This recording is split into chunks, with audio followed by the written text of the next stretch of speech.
Welcome back to Dusk Chapters. Dim the lights, settle in, and let the day fall away. Tonight's story is an old tale carried down through firelit winters and whispered nurseries. The story of a simple, kind-hearted young man, a goose with feathers of pure gold, and a princess who had almost forgotten how to laugh. Let your shoulders soften into the pillow. Let your breath grow long and slow, and drift with me now into the hush of the forest where this story begins. Once, in a small house at the edge of great wood, there lived a woodcutter and his 3 sons. The eldest was clever, or at least he believed himself so, and carried his cleverness the way some people carry a lantern, holding it up so everyone could see how brightly it burned. The second son was much the same, quick with his words and quick to agree with his brother that he, too, was clever. And the third son, the youngest, was called dumbling, which is an old, gentle word for someone thought simple, someone slow, someone the world had not yet learned to look at twice. His brothers teased him softly, the way brothers do, and the neighbors smiled at him with a kind of fond pity, and Dumbling himself never seemed to mind very much. He went about his days with a quiet, easy heart, content to watch the light move through the leaves and the water run over the stones, and to help wherever help was needed. Now the time came when there was wood to be cut deep in the forest, and the eldest son begged to be allowed to go, for he wished to earn his father's praise. His mother packed him a fine cake, soft and sweet, and a whole bottle of good wine, for she loved him and wanted him to eat well while he worked. So off he went, whistling, his axe over his shoulder, and he had not gone far into the cool green shade of the trees when he came upon a little old man, gray and small and bent, sitting on a mossy stone. The old man's voice was thin as a reed in the wind, and he asked, ever so politely, whether the young man might spare a little of that cake and a sip of that wine, for he was hungry, and the morning was long. But the eldest son, thinking only of himself, and thinking there was barely enough for one, said no, gently but firmly, and walked on past the old man into the deeper trees. And perhaps it was only tiredness, or perhaps it was something else entirely, something soft and unseen moving through the forest air. But before very long, as he swung his axe against the trunk of a great tree, the blade turned strangely in his hands and only grazed his arm, just enough to make him wince and set down his tools and turn for home, his day's work undone. It was nothing serious, only enough to send him back along the path with his cake still half eaten in his pocket, feeling rather sorry for himself. The next day, the second son asked if he might try his luck in the forest instead, and he too was given a fine cake and a bottle of wine, and he too walked the same mossy path, and he too met the same small gray old man sitting patiently upon his stone. And when the old man asked for a little food, a little drink, the second son thought of his brother's bad luck, and, feeling this had nothing at all to do with kindness, said no just the same, and continued on his way. And just as before, his axe seemed to lose its purpose in his hands, and he too returned home early, rubbing his arm, saying nothing at all about the little man on the stone. On the third day, it was Dumbling's turn, and though his father sighed and said there was little point sending him, since his brothers, clever as they were, had come home early and empty-handed, Dumbling asked so gently and so hopefully that at last he was allowed to go. His mother had no fine cake for him, only a plain, flat little loaf baked in ashes, and instead of good wine, only a small bottle of sour beer, for that was all that was left. But Dumbling took them gladly, with a warm word of thanks, and set off into the forest with the light falling gold and green through the high branches above him. And there, on the same mossy stone, sat the same small gray old man, and when he asked if the boy might spare a little food and drink, Dumbling did not hesitate at all. He sat right down beside him on the soft moss, and broke the ash cake in two, and poured out the sour beer to share, and the two of them ate together there in the quiet of the woods, unhurried, while somewhere above them a bird sang on and on in the stillness. And though the cake was only ash cake, it tasted somehow sweet and good, and though the beer was sour, it went down smooth and warm, for kindness has a way of seasoning even the plainest of meals. When they had eaten their fill, the old man looked at Dummling for a long moment with his pale, kind eyes, and said, since the boy had such a good heart and had shared so freely what little he had, he would tell him something in return. He pointed with one thin finger to an old tree standing alone a little way off, its bark silvery in the dappled light, and told Dummling to cut it down, and that at its roots he would find something wonderful. Then the old man rose and thanked him, and went on his way through the trees, and was gone. Dummling walked to the tree the old man had shown him, and swung his axe, and it fell easily, softly, almost as if it had been waiting to fall.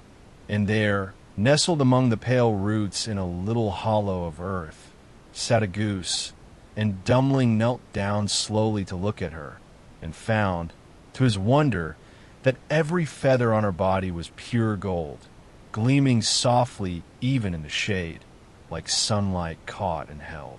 He lifted her gently into his arms, for she was calm and unafraid, and carried her off toward the inn in the nearby town, thinking he would spend the night there before returning home to show his father this strange and beautiful prize. The innkeeper had 3 daughters, and that evening, as Dummling settled by the fire with the golden goose resting quietly in his lap, the eldest daughter could not take her eyes from those shimmering feathers. She thought, as the house grew quiet and the candles burned low, that surely no one would notice if she slipped just one small feather away for herself, just one to keep. So in the hush of the night, she crept close and reached out her hand and took hold of a single golden feather, meaning only to pluck it free. But the moment her fingers touched it, she found she could not let go. Her hand seemed to become a part of the goose itself, gently and completely stuck, as though the goose and the girl had always been joined. Not long after, the second daughter came looking for her sister, and finding her standing there in the dim firelight, tugged at her arm to pull her away, meaning to scold her for lingering. But the instant her hand closed around her sister's arm, she too found herself held fast, unable to pull free, and the two of them stood there swaying gently, caught together like reeds bound by the same soft wind. Then the third daughter came, worried for her sisters, and reached out to free them both, and she too was caught, so that now all 3 stood in a quiet little chain behind the golden goose, unable to do anything but stay exactly where they were through the long, slow hours of the night. In the morning, Dummling rose early, refreshed and unaware of anything at all unusual, and simply tucked the goose beneath his arm and walked out of the inn and down the road toward the palace. For he had heard there was a kingdom not far off, and he thought he might show the golden goose to someone important. And behind him came the innkeeper's 3 daughters, stumbling gently along, bound fast to the goose and to one another, unable to do anything but follow, their feet finding the road as best they could. Before long, they passed a parson standing at the edge of a field, who looked up and saw the strange little procession, the young man with his golden goose, and 3 young women trailing after him in a row, and thought this looked most improper indeed. So he hurried over and took hold of the youngest daughter's arm, meaning to pull her free and set things right. And of course, the moment he touched her, he too became fixed fast, and now there were 4 following along behind the goose. Soon after, the parish sexton came along the road as well, saw his good parson caught up in this odd little chain, and reached out to help him loose, only to find himself caught in turn. And after him came 2 farmhands resting from their work in a nearby field, who saw the whole curious line trailing by and laughed and reached out to grab hold, meaning it as a joke more than anything, and found that they, too, were joined to the rest, so that now 7 people walked together in a long, gentle, swaying line behind Dumbling and his Golden Goose, none of them able to let go, all of them murmuring and sighing, but somehow, strangely, not minding quite as much as they might have expected. Now it happened that the king of that country had a daughter, a princess who was lovely in every way except that she never laughed. Not once. No jest, no jolly tale, no clown or fool or clever trick had ever coaxed even the smallest smile from her for as long as anyone could remember, and this had become a great sorrow to her father. So the king had declared, long before, that whichever man could make his daughter laugh out loud would be given her hand in marriage, for a king wants nothing more than to see his own child happy. When Dumbling came walking into the town square with his Golden Goose beneath his arm, and the long, swaying line of 7 people trailing behind him, stumbling gently over the cobblestones, sighing and murmuring to one another in their surprise, the princess happened to be looking out from her high window. And at the sight of them all, the parson and the sexton and the 2 farmhands and the innkeeper's 3 daughters, all caught fast together in that ridiculous, gentle chain, tripping along after a plain young man and his Golden Goose, something in her stillness broke at last, like ice easing on a warming pond, and she laughed. She laughed long and full and bright, a sound that rang out over the square and up into the palace halls, and the king, hearing it from wherever he sat, felt his whole heart lift. And so Dumbling was brought before the king, and the king, true to his word, was ready to give his daughter's hand in marriage. But a king is still a king, and this one thought privately that a simple woodcutter's son was hardly a fitting match for a princess. So he set forth conditions, gently but firmly, the way kings so often do. First, he said, Dumbling must bring him a man who could drink up an entire cellar of wine in a single day.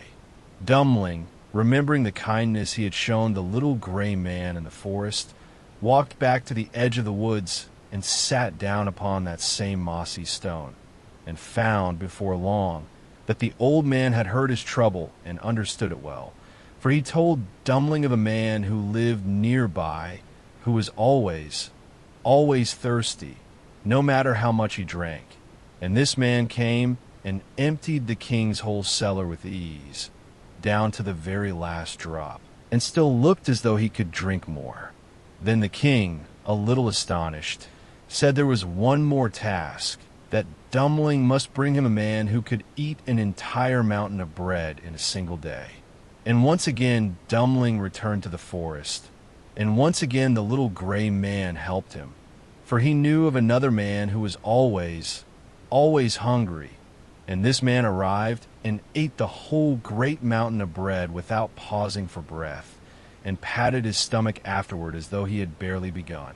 The king, seeing that both tasks had been met with such ease, thought of one final condition, surely impossible this time, that Dumbling must bring him a ship that could sail as easily over dry land as over water. So Dumbling walked once more to the forest, to the mossy stone where he had first shared his ash cake and sour beer so long ago, and the little gray man, remembering still that first small kindness, told him that for his generous heart he would give him this too, and more besides, for all the help that had come to him had come only because he had once been willing to share what little he had, gladly and without complaint.